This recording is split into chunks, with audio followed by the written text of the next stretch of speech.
Studentų sąjunga išduodama Lietuvos studento pažymėjimą pažeidė asmens duomenų apsaugą. Nustatyta, kad nesilaikyta reikalingų organizacinių techninių priemonių. Taip pat asmens duomenys rinkti rinkodariniams reikalams. Sutikimas dėl jų ėmimo imtas netinkamai. Taip pat nevisiškai tinkama pripažinta ir LSP saugojimo trukmė. Šis įvykis susilaukė kritiškos studentų nuomonės. Galvoju, kad jie elgiasi neatsakingai ir paviešindami mūsų asmens duomenis, tiesiog jie padidina galimybę kitiems žmonėms jais pasinaudoti ir padaryti neigiamą įtaką. Mano nuomonė išties yra neigiama, kadangi aš manau, kad neatsakingi žmonės negali dirbti tokio atsakingo darbo, pažįstama mūsų asmeninę erdvę. Aš visą tai vertinu tikrai neigiamai, kadangi manau, jeigu jie nesusitvarko su visa šita situacija, turėtų perduoti šitą darbą kitiems. Taip, man teko skaityti šitą straipsnį ir mano nuomonė apie tai yra gan neigiama, nes studento pažymėjimas yra gan vertingas dokumentas studentams ir manau, kad šie žmonės padarė gan blogą darbą kitiems žmonėms, nes jie, matydami kitų žmonių asmens numerį, gali tuo pasinaudoti. Apklausos metu išsiaiškinta, kad vis dėlto studentų nuomonė pavojus dėl netinkamo asmens duomenų panaudojimo jiems negresia. Klaipėdos universiteto studentų sąjungos prezidentės Aurimo Švedaitės teigimu, viskas yra gerai ir studentai gali nesijaudinti dėl duomenų panaudojimo, o jei iškiltų papildomų klausimų, jie gali kreiptis į savo mokymo įstaigos studentų sąjungą arba atstovybę. Mes manom, kad vis dėlto, kaip pasakyti, viskas tenais iš esmės yra tvarkoje. Tiek, kiek mes domėjomės, žinom, kad valstybinė duomenų saugojimo inspekcija, jeigu neklystų taip vadinasi,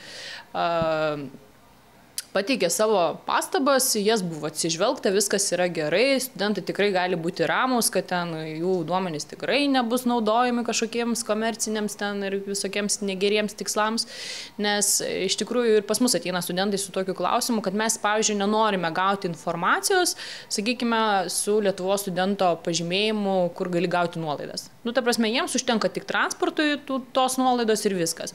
Tai pačioje sistemoje yra galimybė labai paprasta, gali tiesiog nusiimti varneles, nes yra ten dvi tokios pozicijos, kaip pasakyti, kad tu gali gauti reklamą arba ten tos pasiūlymus, naujienlaiškius karščiausius gali gauti į paštą arba gali gauti SMS žinutę į telefoną. Tai gali vieną kažkurį nusimti arba net ir abu nusimti iš vis negauti. Tai tas, kas kreipiasi iš studentų pas mus, tie visą laiką sulaukia tokio atsakymo ir ta problema pas juos įsisprendžia.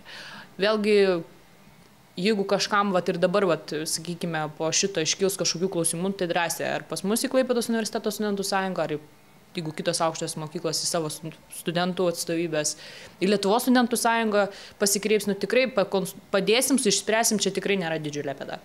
Lietuvos studentų sąjungos prezidentas Dainius Dikšaitis telefonu laidai Universitetai LT pasakojo, kad iš valstybinės duomenų apsaugos inspekcijos buvo gauti nurodymai, kaip turėtų būti tobulinamas Lietuvos studentų pažymėjimų administravimas. Dauguma jų susiję su programiniais pakeitimais, kuriuos Lietuvos studentų sąjunga yra pajėgi padaryti artimiausiu metu.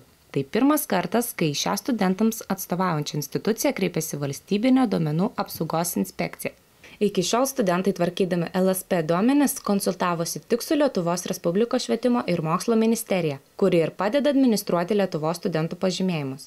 Anot Lietuvos studentų sąjungos prezidento Dainiaus Dikšaičio, savo klaidas sąjunga pripažįsta ir yra pasirengusi jas ištaisyti dar iki nurodyto termino pabaigos.